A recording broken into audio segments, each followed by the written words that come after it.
क्या हाल है भाई? Welcome to the second episode of understanding the existence. I am Himanshu Saroha और आज अपन बात करेंगे कोइंसिडेंसेस पे। उसके बाद how it is preferable to be lucky than to be competent, and then will talk about some stupid behaviours of charlatans. Charlatans basically वो लोग होते हैं जो खुद को सब्जेक्ट मैटर एक्सपर्ट्स बताते हैं उन डिफरेंट टॉपिक्स, लेकिन उनको किसी भी चीज़ का कुछ भी नहीं आता। Before we move on to that, I have one small message. अपना जो एपिसोड 1 था भाई, वो दूसरे चैनल पे है। जिसको भी देखना हो, I post the link in description. There was some technical issues we faced there, so we had to switch channels. Now first we have to understand कि how luck is often misinterpreted as competency या फिर skills. ऐसा क्यों होता है, ये illustrate करने के लिए एक साइंटिस्ट थे, नासिम तालिब। उन्होंने एक एक्सपेरिमेंट डिज़ाइन किया था by the name of placebo investors. What he did was he took a data set of 10,000 fictional investment managers, और उन इन्वेस्टमेंट मैनेजर्स पे कंडीशंस क्या थी कि they all have a 50% chance of winning $10,000 by the end of year, हर किसी को, and 50% chances of losing 10,000। There was one more condition कि अगर किसी को एक लूजिंग ईयर आ गया, किसी साल किसी को घाटा हो गया, तो they will be out of the experiment. तो अब इसमें ही देख लो, 10,000 इन्वेस्टर्स इनिशियली थे, उनमें से अगले साल 50% 10,000 कमा लेंगे, यानी 5,000, और 5,000 आ जाएंगे रेस से बाहर। उसके नेक्स्ट ईयर, सेकेंड ईयर, उन 5,000 में से 2,500 10,000 और कमा लेंगे, 2,500 हो जाएंगे रेस के बाहर। बचे कितने? 2,500। 2,500 में से अगले साल 1,250, then 625, and will go on. Now अगर इनमें से जो आखिरी 313 बचे हैं, मान लो 625 के बाद 313 बचे हैं जो, उनमें से अगर तुम किसी इन्वेस्टमेंट मैनेजर को रियल वर्ल्ड में छोड़ दो, रियल लाइफ में, तो जर्नलिस्ट होते हैं या जो भी हम जैसे लोग होते हैं, वी विल स्टार्ट टू से कि अरे यार, ये तो 5 साल से लगातार प्रॉफिट ही प्रॉफिट कमा रहा है, he is a good investor, इसने हार्वर्ड से डिग्री ली है। Will start to associate great qualities with him, क्योंकि उसका लगातार प्रॉफिट चल रहा है, पॉजिटिव चल रहा है। बट ये सारा तो सिर्फ प्रोबेबिलिटी पे ही था, सिर्फ लकी हो रहे थे वो, इनके पास स्किल थोड़ी है, they are fictional investment managers. मान लो 5 साल उसने प्रॉफिट कमाया, हम सब हो गए भाई कि ये तो बहुत तेल बंदा है। छठे साल जैसे उसका नुकसान होगा, लोग ऐसे हो जाएंगे कि अबे हमें तो पता ही था भाई, ऐसे ही बेवकूफ़ बनाता था दुनिया को, चोरी करता था, कभी तो पकड़ा जाना ही था, ऐसे ऐसे नेगेटिव चीज़ें एसोसिएट करने लग जाएंगे। तो no one sees the role of luck, या फिर how the probability of winning affected their chances of winning money. सारे उनकी जो भी लकी या अनलकी चीज़ें होती हैं, उनको उनके एट्रीब्यूट से जोड़ने लग जाते हैं, which is again wrong to do, क्योंकि it is a miscalculation. Now let's switch up the experiment a bit. अभी हमने एवरेज मैनेजर्स लिए थे जिनके चांसेस थे 50% जीतने के, 50% हारने के। अब हम लेते हैं कि जो फिक्शनल मैनेजर्स हैं वो सारे फुद्दू हैं, गलत लोग हैं, कॉम्पिटेंट ही नहीं है। उनके ऊपर लक कैसे काम करेगा? अगेन हमने 10,000 फिक्शनल गंदे मैनेजर्स ले लिए। 45% chances of winning they have and 55% chances of losing. तो एक साल बाद क्या होगा कि 10,000 में से 4,500 बचेंगे। नेक्स्ट ईयर उसका 40%, that comes out to be 2,000 something. उसके नेक्स्ट ईयर हो जाएंगे वो 900 कुछ, फिर हो जाएंगे 400 कुछ, एंड धीरे धीरे that number will come down. Now the counterintuitive point is कि even though they are bad managers, but what that data set will produce is कि there would be a very small number of bad managers with a great result। बाकी सब तो rule out हो गए, लेकिन जो थोड़े बहुत बचे थे, they will seem to be very much more competent than the rest of them, क्योंकि they are very small in number। तो that is the kind of effect that this probabilistic approach has। मतलब luck is more important than competency in certain scenarios, जहाँ पे randomness का effect काफ़ी ज़्यादा है। The second counter intuitive point is कि अगर कोई system competency से ज़्यादा luck पे based है, तो it doesn't matter कि how much an individual is skilled or something, the number of good results will completely be dependent on the initial size of data set। अभी 10,000 हैं तो 150 कुछ, 180 कुछ लोग बचेंगे, ये 45% करने पे। ये 20,000 होते तो ज़्यादा बचते, राइट? तो the number of people who look competent in such a system is completely based on the number of people who start in such a system. अब हम लोग को इससे लर्निंग क्या मिलती है कि जो भी लक बेस्ड फास्ट ग्रोथ्स होती हैं, फास्ट सक्सेसेस होती हैं, दे आर वेरी फ्रेजिल. उनमें लक का पासा कभी भी पलट सकता है, कभी भी they can be on the other side of the table also. For example, मान लो कोई ऐसा बंदा है जिसको पैसा संभालना ही नहीं आता.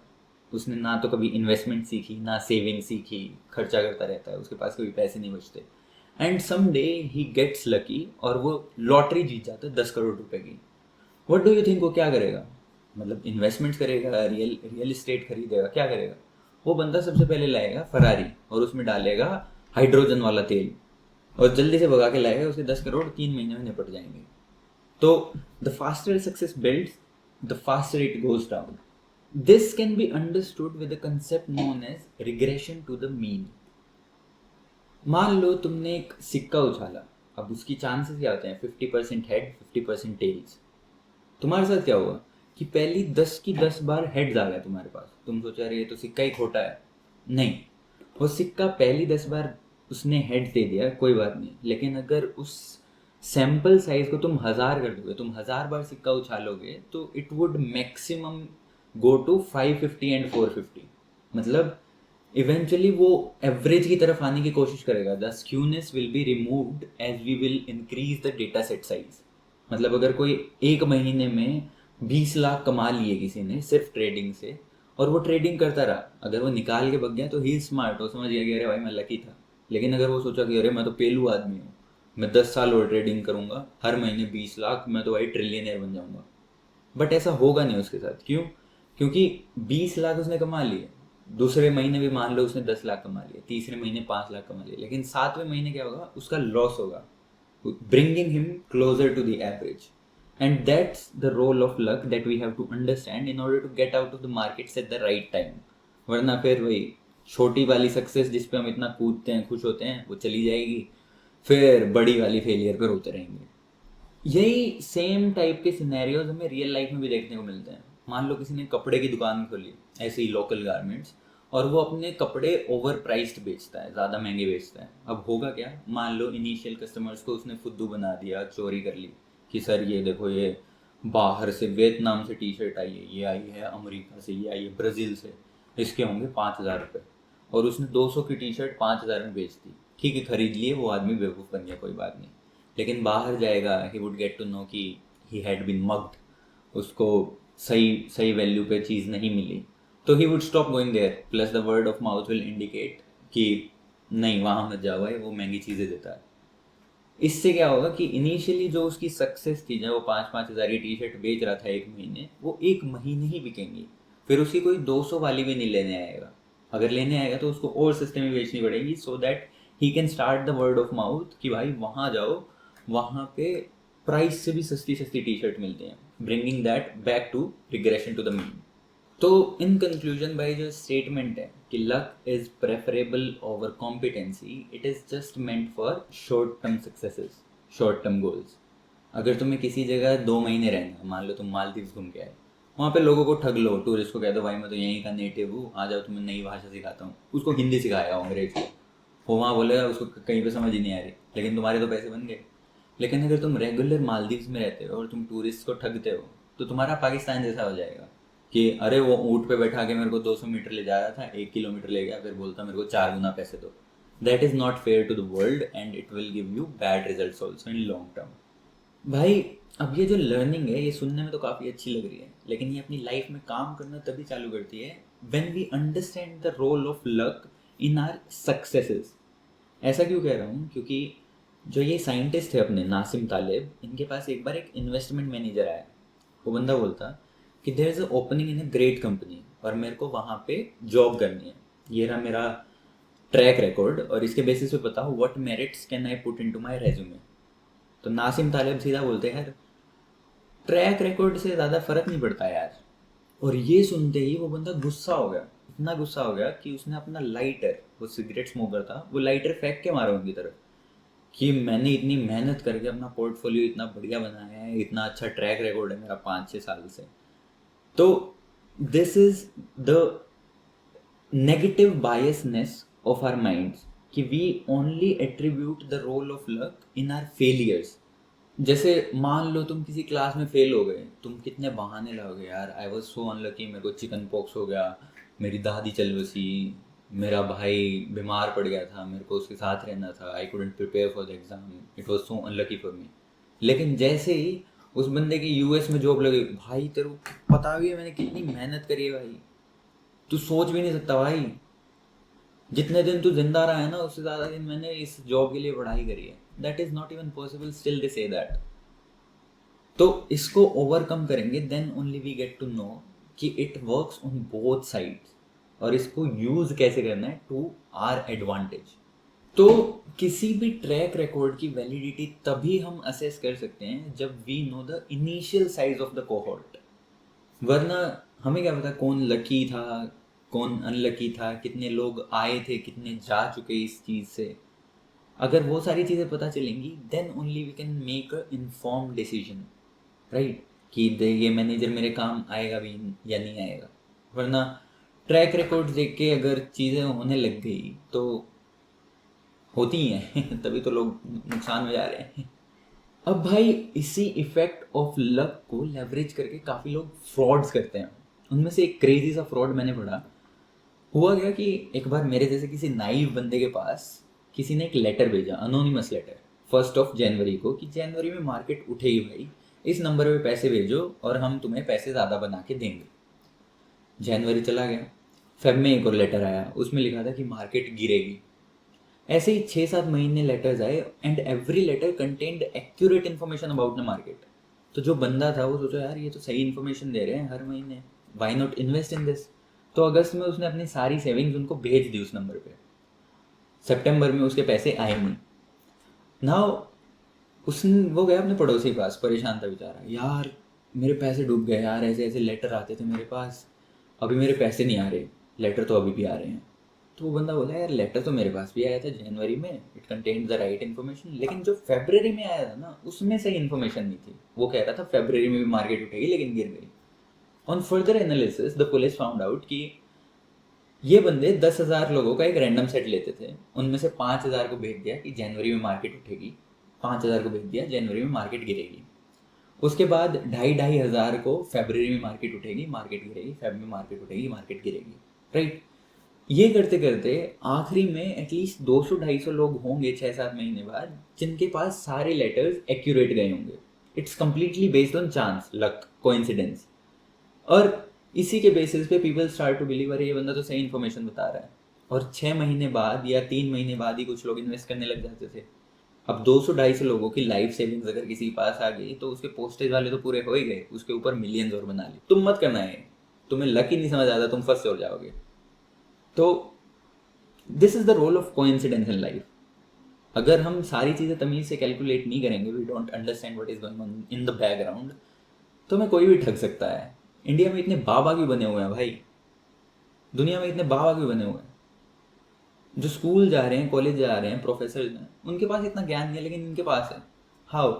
यही तो कर रहे हैं ये, लोगों की इनसिक्योरिटी से खेल रहे हैं। समोसा हरी चटनी के साथ खाते हैं, लाल चटनी के साथ, हरी के साथ कृपा हो जाएगी, लाल के साथ खाओ। तो लाल के साथ खाया, अगले दिन बेचारे का क्या हुआ कि प्रमोशन हो गया। अब प्रमोशन तो उसका पहले ही होगा ना, 2.5 साल से काम कर रहा है, उसका प्रमोशन नहीं हुआ तो होना ही होगा। जैसे ही उसने लाल चटनी खाई, प्रमोशन हुआ, वो सोचता अरे भाई ये बाबा तो धन्य धन्य, चला गया उसके पास रेगुलरली, फिर लग गए उसके लाइफ के। समझो भाई, समझो।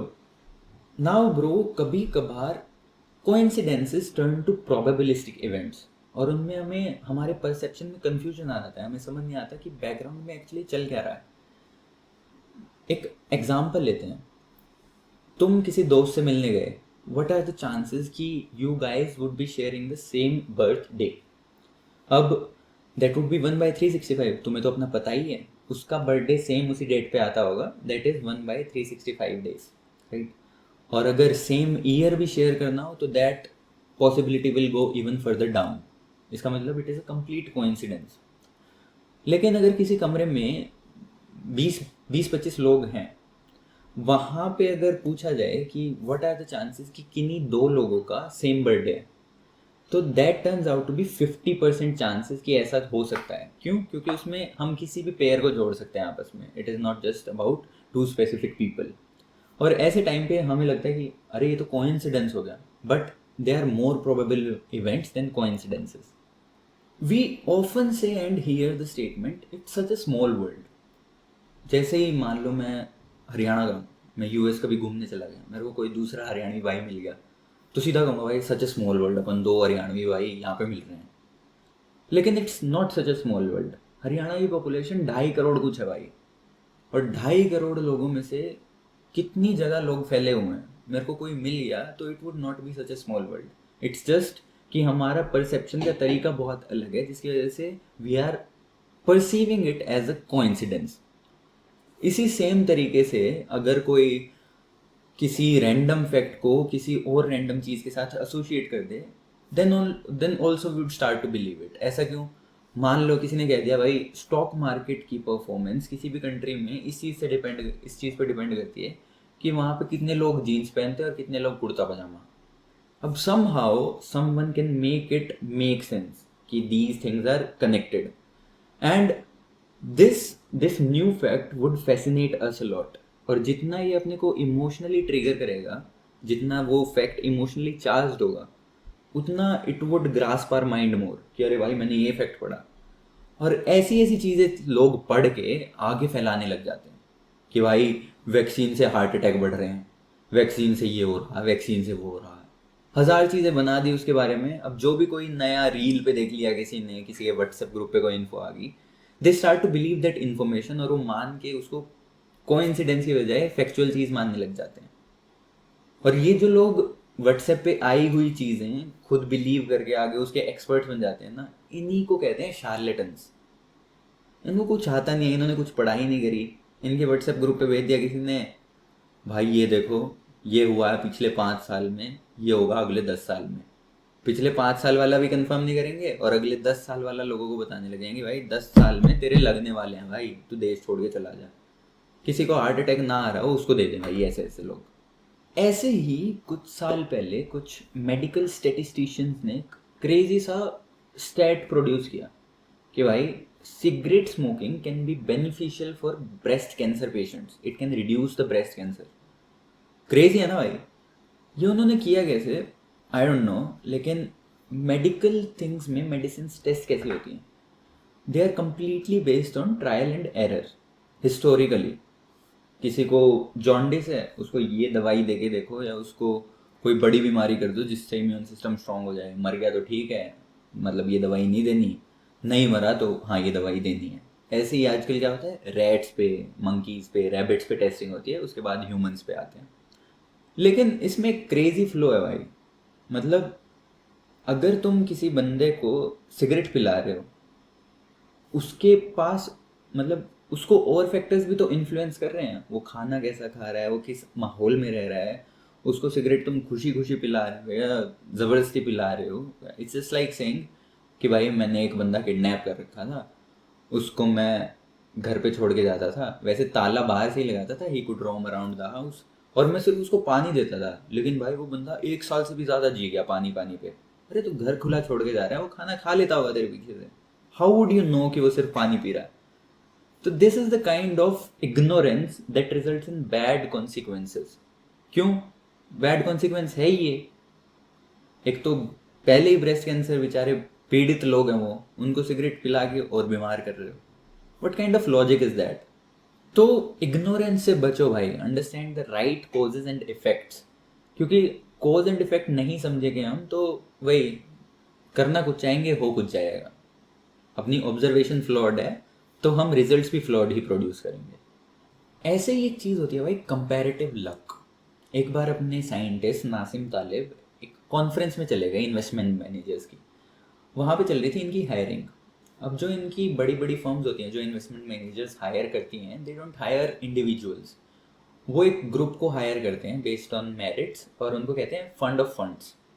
अब उनकी हायरिंग के time those firms compare their performances in the past, उनके trading styles and what not, जो भी एट्रीब्यूट्स उनको चाहिए रहते हैं, और उनके बेसिस पे दे मेक असेसमेंट्स और फाइनली हायरिंग करते हैं। जब नासिम तालिब नंबर्स देख रहे थे वो क्या प्रेजेंट कर रहे हैं, how they are being compared, तो ही सडनली रियलाइज कि जब हम एक इंडिविजुअल की असेसमेंट भी करते हैं तो भी हम तमीज़ से लक का रोल नहीं समझ पाते, रैंडमनेस का, जिसकी वजह से अपनी असेसमेंट खराब हो जाती है।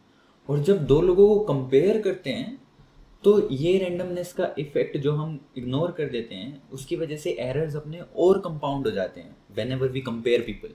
ही फाउंड आउट कि the errors in assessment were about 97%, जो उन्होंने ऐसे ही हाथ पे कैलकुलेशन करी थी। और कंपैरिजन कहीं भी करो नेगेटिव इफेक्ट ही देता है। You never compare people on different merits, you take individual on their unique benefits, unique merits, then only you can form a good team.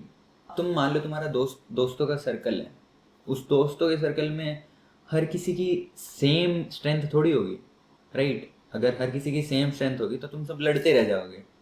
लेकिन तुम सब लोग अलग अलग चीज़ों में अच्छे होते हैं, कोई खेल में अच्छा है, कोई मोटा है, फास्ट फूड उसको पता है कहाँ कहाँ मिलता है, तो उसकी वजह से तुम्हें पता है कि हाँ कहाँ खाने चलना है। कोई बंदा स्मार्ट है, उसकी वजह से तुम्हें पता होगा कि कौन सी किताबें पढ़नी है। कोई बंदा पैसे कमाता है जो सारी चीज़ों का बिल पे करता है, राइट? तो the diversity unified is the strength. अब शार्लेटन्स की वजह से और भी बड़ी बड़ी चीज़ें गलत हो जाती हैं हमारी। तुमने देखा होगा सुबह सुबह नापतोल की एडवर्टाइजमेंट्स आती हैं। क्यों? क्योंकि सुबह एडवर्टाइज करना सस्ता पड़ता है, सुबह कोई देखता ही नहीं टीवी ज़्यादा। तो ऐसे ही यूएस टेलीविज़न पे जो मेडिसिनल ब्रांड्स हैं, they started to advertise their medicines in the morning time and they promoted testimonials from their past experiences. किसी बंदे को पकड़ लिया, वो बंदा बिल्कुल प्यार से बता रहा है, he was a very sincere guy, कि यार मेरे को थ्रोट कैंसर था 2 साल पहले, मेरे को इनकी दवाई सस्ते में मिली, आई यूज देम और अभी 2 साल बाद आई एम कम्प्लीटली क्योर्ड। अब ऐसे emotional testimonials weigh a lot on us क्योंकि they have that emotional factor to them. मान लो कि तुमने सारी रिसर्चेस में पढ़ा कि vitamin C is good, but ज़्यादा लोगे तो तुम्हारी तबीयत खराब कर देगा। It's just hypothetical, I am just giving an example. लेकिन एक नोबेल प्राइज साइंटिस्ट थे जिनका नाम था लिनस पॉलिंग। लिनस पॉलिंग ने कहा था कि भाई विटामिन सी जितना ज़्यादा लो उतना थोड़ा, it is the healthiest thing, और वो खुद भी बहुत ज़्यादा लेते थे। इवन दो सारी रिसर्च यही इंडिकेट करेंगी कि कोई भी चीज़ ज़्यादा क्वांटिटी में लेंगे तो हमारी हेल्थ ख़राब होगी, लेकिन किसी नोबेल प्राइज विनर ने ऐसी बात बोल दी तो people would tend to believe that more, क्योंकि that is triggering a emotional aspect in their brains. It is also a technique in sales कि whenever your customer is not understanding logic, convince him with emotions, and whenever the customer is not understanding emotions, convince them with logic. तुम ये अपने parents के साथ भी try कर सकते हो। तुम्हें ट्रिप पे जाना है, वो तुम्हारे सामने लॉजिक प्रेजेंट करे ना कि बेटा अब खर्चा हो जाएगा, तेरे पैसे नहीं दे पाएंगे हम, ऐसे ऐसे, तू ऐसे ही घूमता रहता है। पापा यार लेकिन दोस्तों के साथ दोबारा टाइम स्पेंड करने को कब मिलेगा, जाने दो ना। फिर जाने देंगे। ऐसे ही मान लो कि तुम शाम को घूमने जा रहे हो, पापा यार दोस्तों के साथ खेलने जाने दो ना, मज़ा आता है। फिर वो कहेंगे नहीं नहीं ऐसे यार। उस टाइम कहो पापा आवारागर्दी नहीं करते, वो है ना वो बुक बताने वाला, वो स्मार्ट बच्चा हमारे साथ ही रहता है, उससे बहुत कुछ सीखता हूँ मैं, वहाँ पे लॉजिक दे दो। फिर कहेंगे अच्छा ठीक है चला जा। सो यही मतलब people trigger our emotions and they make us believe in false things. जैसे ही हम चीज़ें फैक्टर आउट कर देते हैं, we don't consider the whole situation correctly, तो अपना कुछ इमोशन ट्रिगर हो जाता है उससे।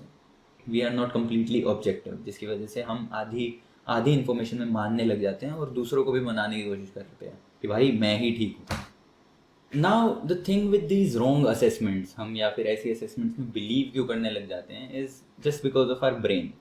अपने सामने कोई भी एब्सर्ड चीज़ होती है, हमें क्या चाहिए कि we can explain it, we try to associate logic या फिर गिव रीजंस कि ऐसा क्यों हो रहा है, कैसे हो रहा है, और उसकी वजह से we rule out the luck part या रेंडमनेस पार्ट। अब ये skewness in learning general rules of society की वजह से भी होता है। जैसे कोई एक्सपेरिमेंट है जिसका कोई कंक्लूजन नहीं निकला, कोई फाइंडिंग नहीं आई जिससे, तो उसको लोग पब्लिश नहीं करते क्योंकि उसमें कोई स्टैटिस्टिक ही नहीं है। इसका नुकसान क्या है कि people confuse absence of finding with finding the absence.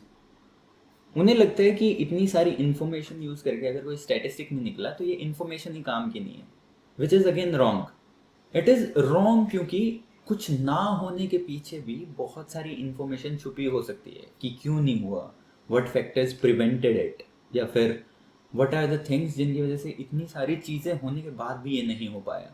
जैसे इंडिया में टेस्ट मैच था अभी, अपने पास बड़े बड़े प्लेयर थे, पिच हमें बनानी थी, फिर भी तीनों मैच हार गए, कुछ नहीं हुआ ना, जीते नहीं हम फिर भी, राइट। तो ऐसे ही हमें दोनों साइड ऑफ किसी भी चीज़ के समझने ज़रूरी हैं in order to understand the true meaning. वरना आधी अधूरी इंफॉर्मेशन पे काम करने वाले, क्या कहते हैं उन्हें, मैं तो बता, मैं गाली दे दूंगा। तो भाई कंक्लूजन यही है कि हर चीज़ में लक प्रेजेंट है ही। मतलब तुम कितना ही स्किल्ड काम ले लो, वो स्किल्ड काम करने तक पहुंचने में भी there is a lot of role that luck has played.